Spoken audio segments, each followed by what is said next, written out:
Лав Радио Казахстан. Уснады. Тогда мы все-таки оттягивали брак по вине моей бабушки. Она спросила, кто его спрашивает. Я представилась, и она сказала, а его нет. Наши дружеские отношения переросли в более глубокие чувства, скажем. Мы не сможем, не получится у нас. В итоге я принял ее такой.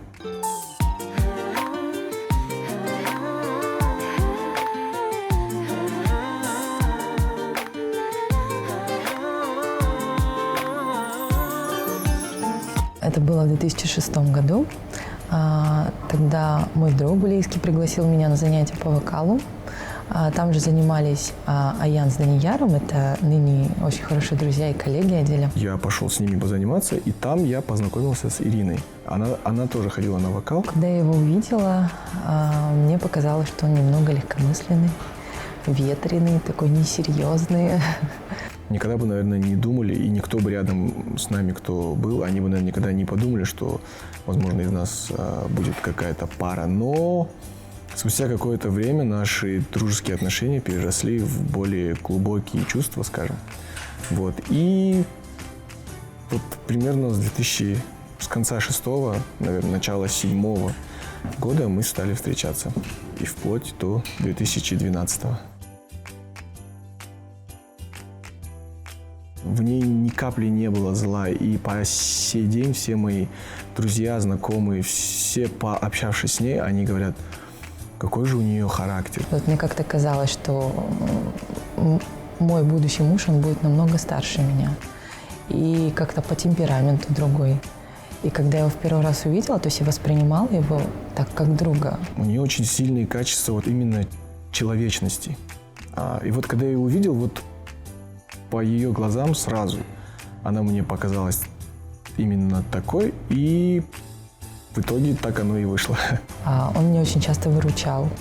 То есть были такие моменты, когда я не знала, к кому обратиться, и, в общем-то, многие отказывали, он меня выручал постоянно. И вот как-то со стороны ощущалась какая-то поддержка.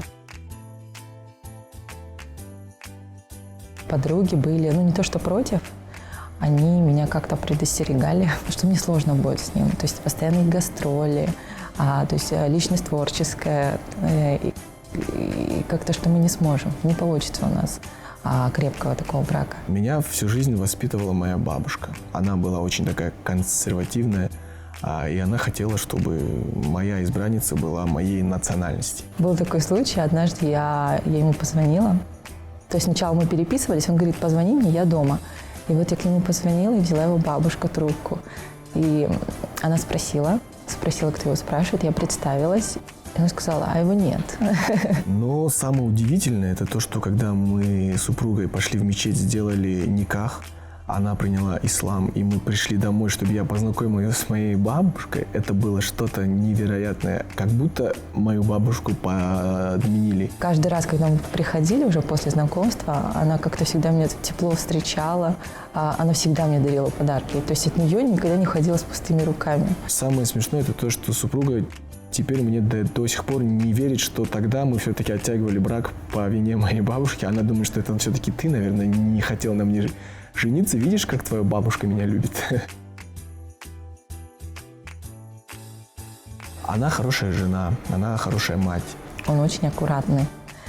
То есть не приходится за ним убирать. У нас нет проблем разбросанных носков по дому или там незакрученных тюбиков зубной пасты. У него всегда в шкафу идеальный порядок. Если я не прав, то она всегда мне это высказывает. Она не из тех людей, которые мне поддакивают, да? Если я что-то сделал неправильно, то она мне все это высказывает, говорит. И при этом я всегда поражаюсь, вот как она это все преподносит. Я даже Аишку не боюсь с ним отправлять. То есть она всегда приходит после прогулки с ним очень опрятной, чистой. Вот. Как-то я очень ценю это качество сейчас. Отрицательная черта, можно ее так назвать, это рассеянность. Он меня постоянно торопит. И он сам торопится везде, он принимает такие быстрые решения, а я как-то, мне нужно все обдумать. Может что-то забыть, потерять, из-за чего бывает иногда я могу сказать, да ладно, а иногда могу, позлиться, психовать, Вот, но в итоге я принял ее такой. до кулаков, до драк не доходит. Только недавно совсем научились решать их, разговаривая. На самом деле, до женитьбы у нас все происходило так очень бурно и эмоционально. Никто не хотел уступать. Там она выскажет свое мнение, я могу высказать свое мнение. В итоге мы приходим к чему-то общему. После рождения Аишки как-то мы уже остепенились. И если возникает какая-то непонятная ситуация, мы разговариваем. Что надо покупать домой, в каком количестве надо покупать, все это решает она. Я не могу доверить ему это. Ну, иногда я могу там встрять, да, там, скажем, ой, а зачем нам вот это, вот там еще что-нибудь. И она говорит, ты готовишь или я? Он не всегда покупает то, что нужно, и мне приходится идти заново и добирать. Мое дело толкать, вернее, тележку и платить деньги. Всегда семейный бюджет у меня, контролирую его я. Он мне не доверяет, потому что считает меня рассеянной. И вообще у меня это хорошо получается, потому что и в группе Ринго тоже, ну, можно сказать, за финансовую часть нашего коллектива отвечаю тоже я. Мой любимый цвет это черный, а ее любимый цвет, наверное, красный. По-моему, его черный или серый, более такие спокойные тона. А у меня нет любимого цвета. Лагман, манты. У него вот это манты с тыквой и лагман. Она очень любит суп рамен. Вот это я очень хорошо знаю. Я, в принципе, люблю вкусно поесть, да, и как-то у меня нет особых предпочтений. Все фильмы Марвела, там, не знаю, я прям жду всегда, смотрю, люблю. Моим самым любимым фильмом единственным, это был фильм «Храброе сердце» с Мел Гибсоном. Вот. Затем у меня появились такие любимые фильмы, как «Хатико» и «Карате пацан», потому что именно в этих двух фильмах я плакал. Мы посмотрели абсолютно все фильмы Марвел, и когда мы собираемся в кино, если есть какая-то другая альтернатива, да, ну мне уже надоел этот Марвел, если честно, то он обязательно, он прям фанат. Ну, я знаю, что она очень любит фильм «Дневник Бриджит Джонс», именно первую часть. Мой любимый фильм – это «Невидимая сторона» с Сандрой Баллок. Первая книга – это Алан Пейтон «Плач, любимая страна». А вторая книга еще со школьной скамьи.